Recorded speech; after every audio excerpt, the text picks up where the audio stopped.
श्री ब्रह्मा जी, जो तीन देवों में से एक पूजनीय देव हैं, जिन्हें ज्ञान के भगवान भी कहा जाता है, इन्हें सृष्टि के निर्माण का कार्यभार सौंपा गया। सृष्टि निर्माण के पश्चात सृष्टि के इस ज्ञान को स्वयं ब्रह्मा जी ने 4 भागों में बांटा। इन्हें वेद कहा गया। पहला वेद ऋग्वेद।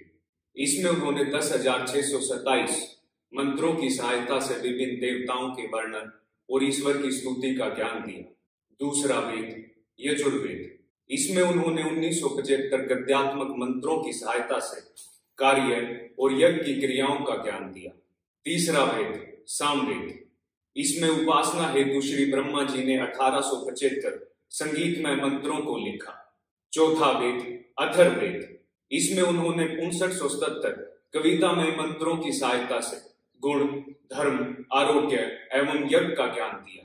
पर एक ज्ञान था जिसका प्रकाश इन चारों वेदों में देखा गया, क्योंकि श्री ब्रह्मा जी जानते थे कि किसी भी ज्ञान को प्राप्त करने के लिए स्वस्थ स्वास्थ्य और दीर्घायु का होना आवश्यक है।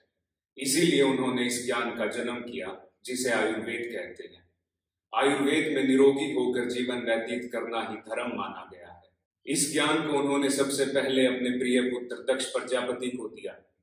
दक्ष प्रजापति जी ने इस ज्ञान को सूर्य पुत्र 2 अग्निवेशों को दिया, जिन्हें अश्विनी कुमारों के नाम से जाना जाता है।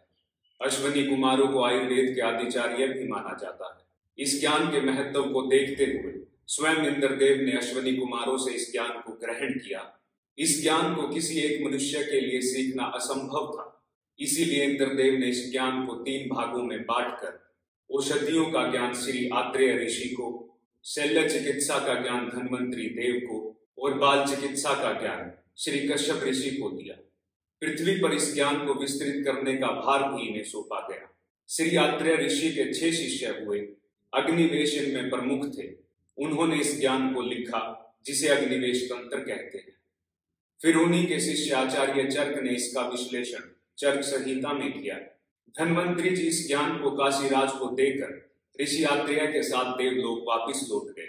श्री आत्रेय ऋषि पृथ्वी पर ही रह गए और उन्होंने इस ज्ञान को अपने पुत्रों कश्यपा, वशिष्ठ, अत्रि और ऋषि भृगु में बांट दिया।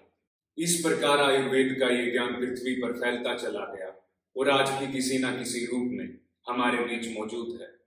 आयुर्वेद स्वास्थ्य रक्षा और रोग निवारण दोनों के लिए व्यवस्थित और क्रमबद्ध ज्ञान की प्रस्तुति करता है। इसीलिए इसे कम अर्थ में एक चिकित्सा प्रणाली भी कह सकते हैं। वास्तव में यह मनुष्य के लिए दिया गया नहीं, बल्कि प्राणी मात्र के लिए दिया गया वो ज्ञान है जो मानसिक, शारीरिक और आध्यात्मिक सभी पक्षों पर प्रकाश डालता है।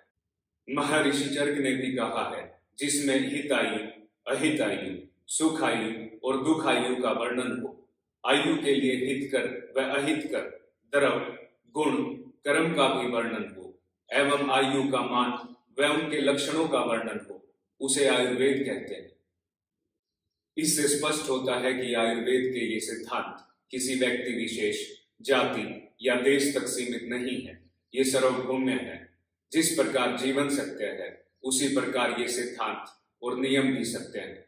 आयुर्वेद का पूरा ज्ञान होना किसी भी मनुष्य के लिए नामुमकिन है, पर मुझे जो ज्ञान प्राप्त हुआ है उसका विश्लेषण मैं आपके लिए करता रहूंगा, क्योंकि आयुर्वेद ही हमें सिखाता है सर्वे भवन्तु सुखिनः सर्वे सन्तु निर्मयाः, यानी सभी सुखी हों और सभी निरोगी हों। जय।